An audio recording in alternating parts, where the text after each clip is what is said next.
Let me get your name up in here. Yeah. Too. Up there. Oh, too friggin' cool. I got it. When did I get it? Yesterday, I think. Just came in yesterday? Got it yesterday. Oh, that is so awesome. And not because it's got my logo on it.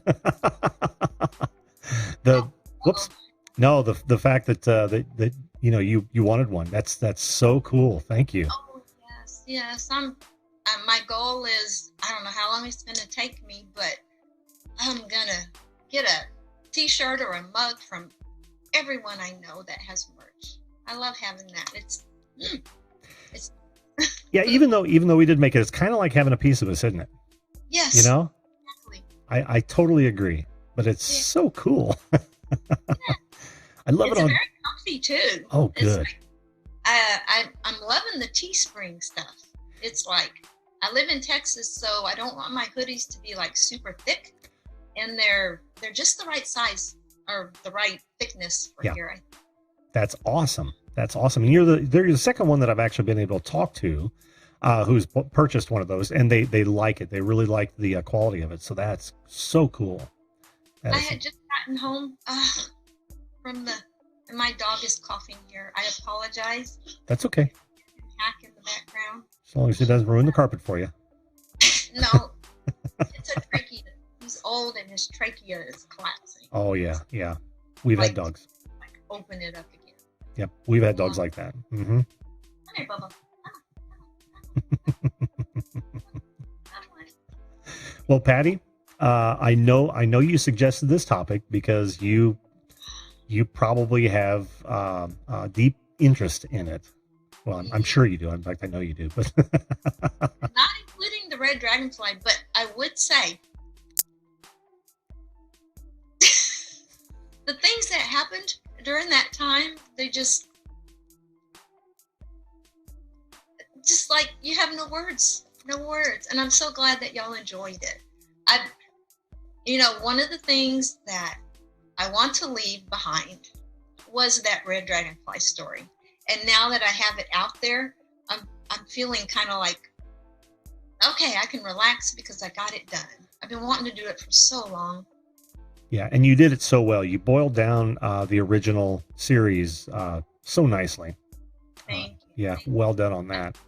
I do have a question, though. Sure. I wondered, because I would love to put the music out in a separate video with no voiceover, where it's just 10 minutes of the music playing. Do you think that's a good idea, or am I overdoing it? Oh, you mean same video? No, I would just maybe just put some of the dragonfly images that I couldn't put in the video, just some photos, and just let the music play. Well, I forget. Let me see. I can look that up really fast. The original compilation was 1135. Right. Yeah, I think if you were to do that and reuse some of the images as well, but you can cut out some of the video, have the same music or at least a loop of it, and the title cards tell the story.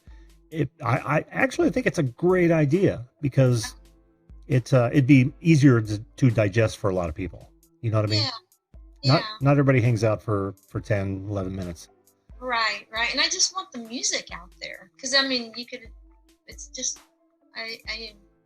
anyway. Oh, how about the title of it is actually whatever the title of that tune is, if you've got one, and you're just using the dragonfly as background images as as they're listening to the music.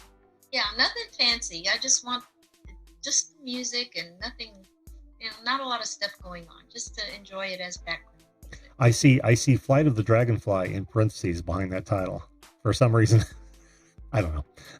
Oh. You know what I mean? Like, well, if it were such, Moonlight Sonata, in parentheses, Flight of the Dragonfly. You see what I mean? Oh, okay. Yeah. Gotcha. I think that would be cool. Gotcha. That's a really creative thought. Yeah. Thanks. Okay. All right. Well, don't feel like you're in a hurry. Okay. No. I know we're at the top of the hour, but I'm giving you the floor for as long as you'd like it in. Okay, well, I have 3 things that have happened that are I don't know if you want to call them supernatural or what. But the first one, and I'm not kooky, you know, why can't these things happen? You know, who's to say that it's not possible for a ghost to live in the post office and Chrissy standing there, and you know? Well, no one can say it's not possible. There's no way to test it. And you know, anything that can't be seen or tested, smelled, here, you know, any of our five senses can still exist. We just, you know, we can't test it. Well, here's my first one.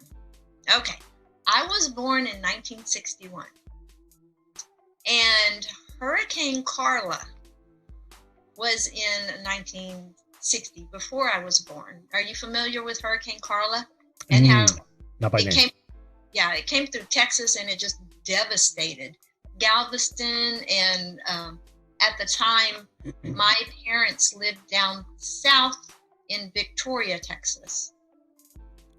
And this sounds really weird, but my mother was pregnant with me during Hurricane Carla. But I can see the images of my mom and dad putting towels in the windowsills and putting towels at the baseboards to try to keep the water at bay. They're just so perfectly clear. And I know it's not that I saw or that I heard them talk about it, because I grew up in this house until I was in first grade. And it's just so weird. That's one of them. Okay? Am I nuts? No, not at all. Not at all. I mean, I think we all have that. You know, whenever people talk about past lives, you know, whether or not that actually happened is somewhat irrelevant to the fact that they for some reason see that it happened. You know what I mean? Does that make sense? Yeah. And I don't question that necessarily.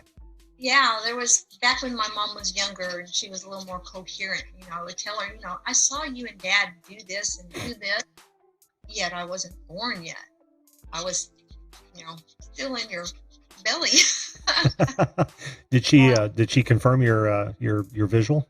I honestly don't remember. It's been so long ago since we talked about it. I hadn't even thought about it until I thought about the subject, and then that kind of started churning in the back of my head again.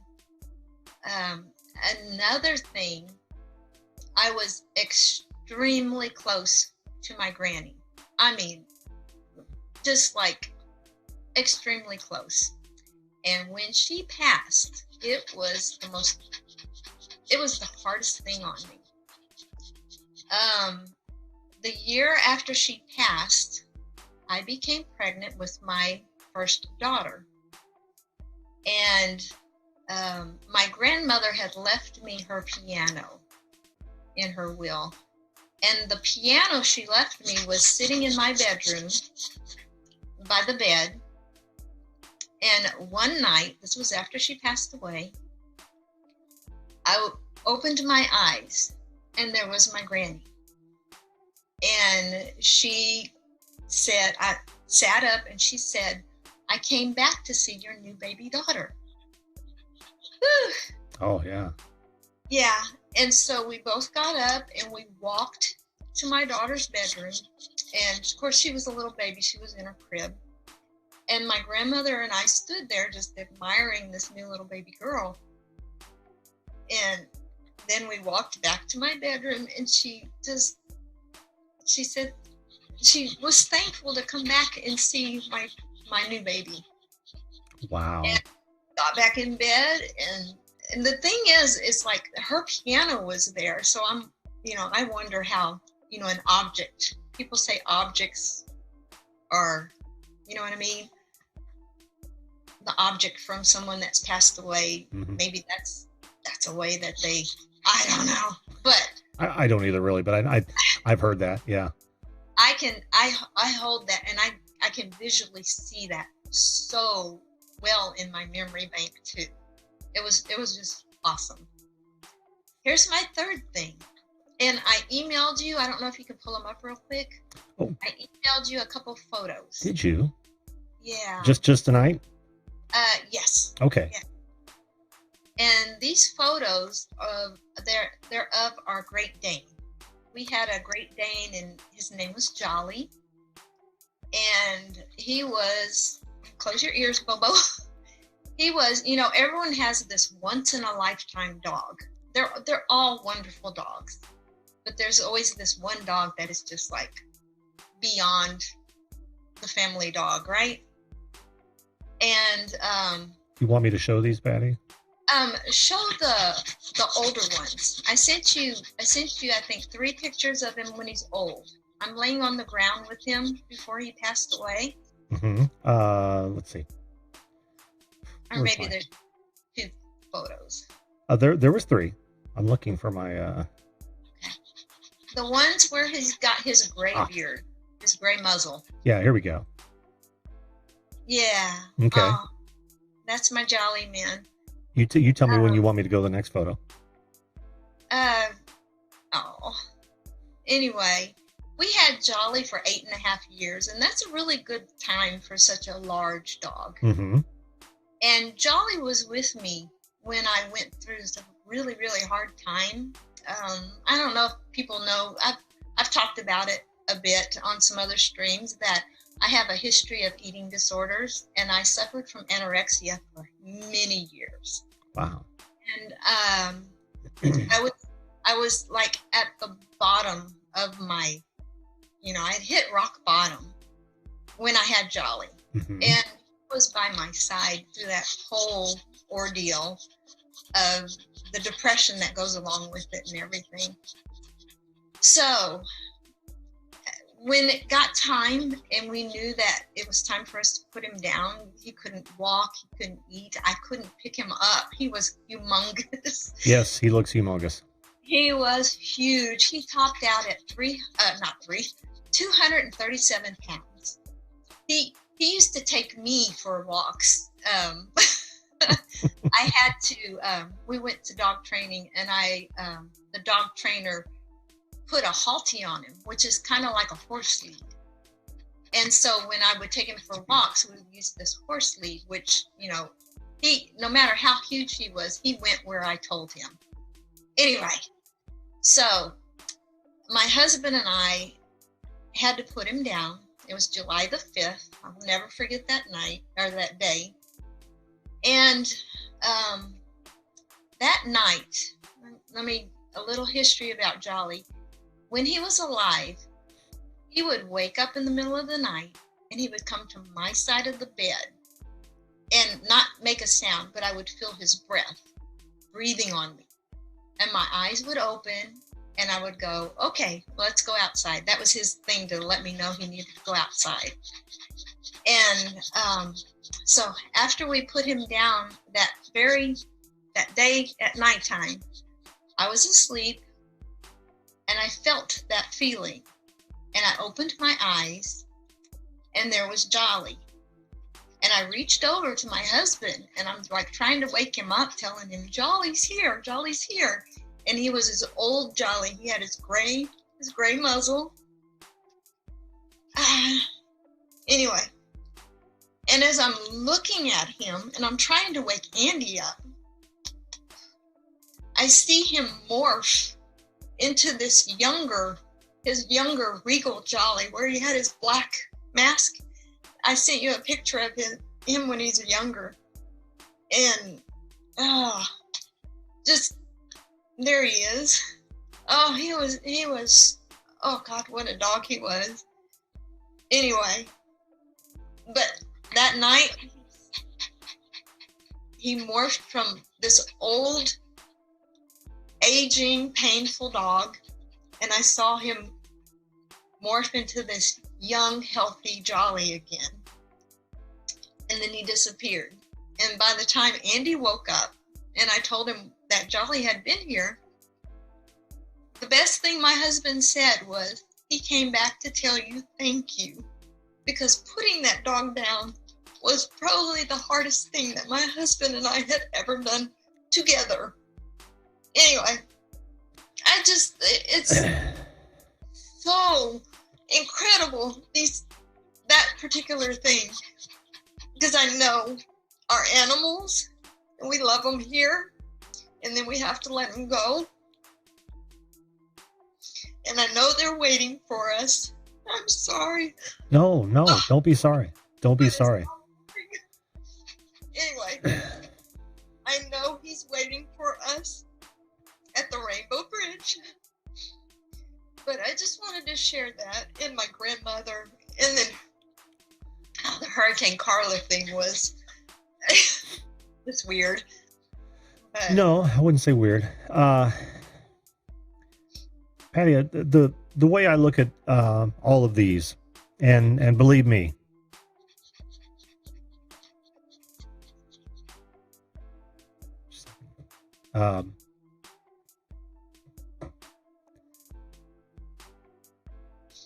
I've had some animals I've had to let go.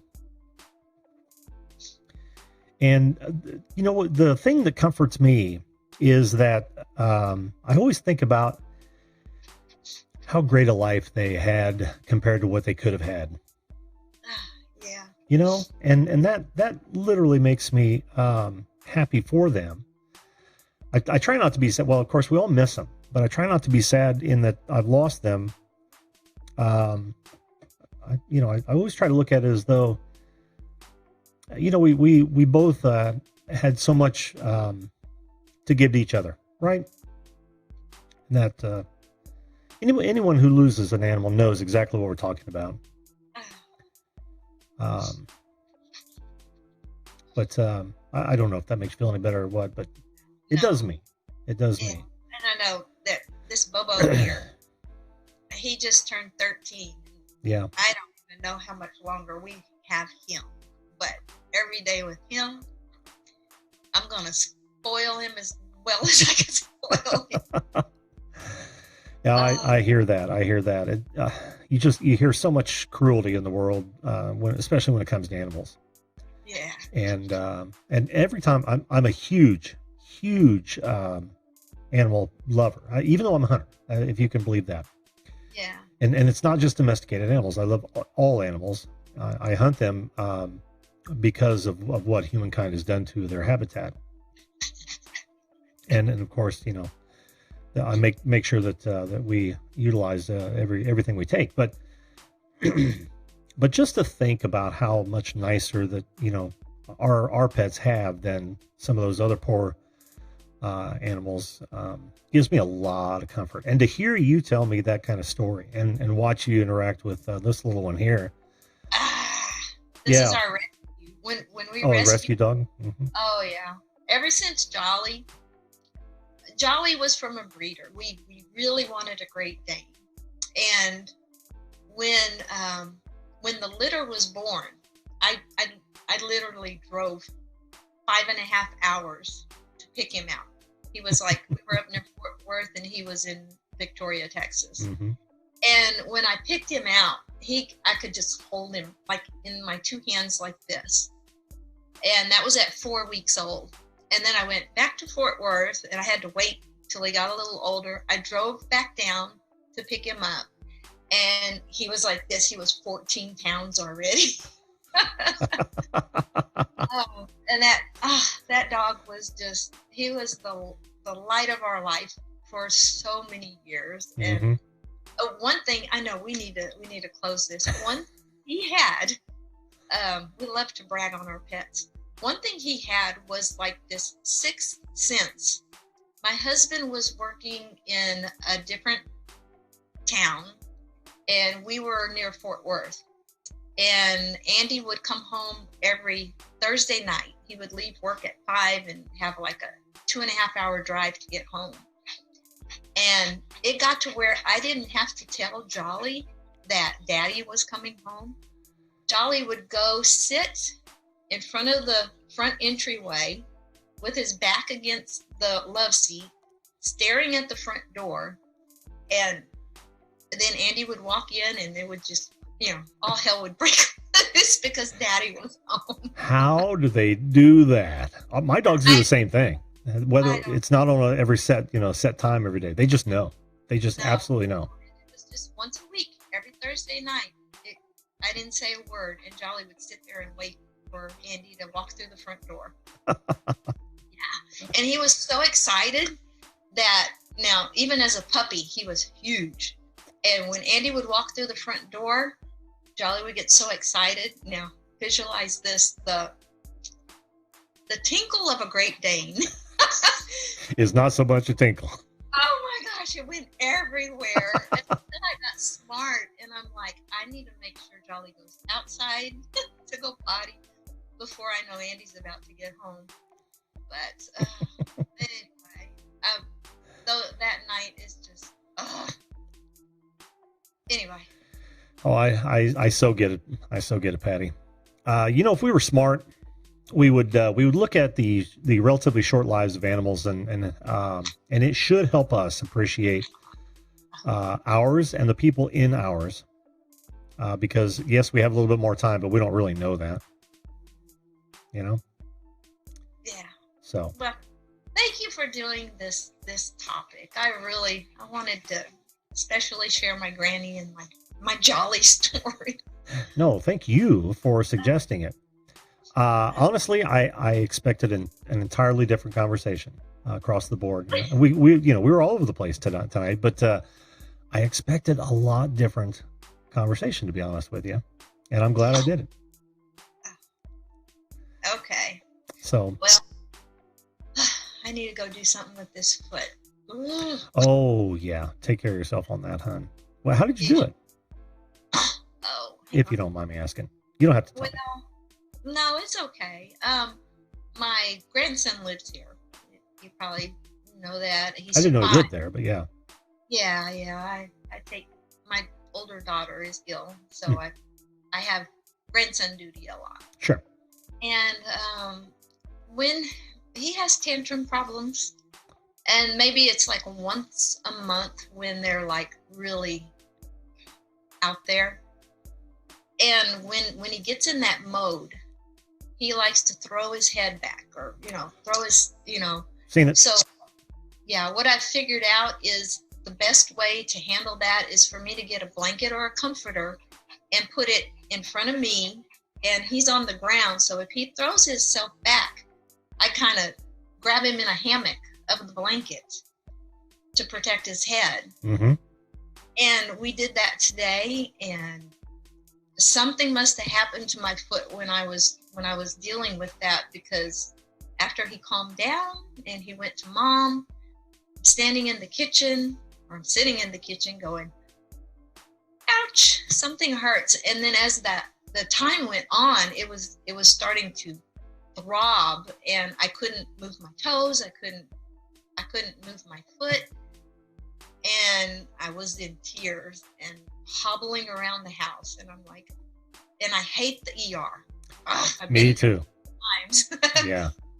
Other family members, and I'm like, I don't want to go. And it just got to where I'm like, this hurts way too bad. I need to go make sure that nothing's broken. And thankfully nothing's broken, but the doctor said, broken is probably a little better than tearing ligaments or whatever. No kidding.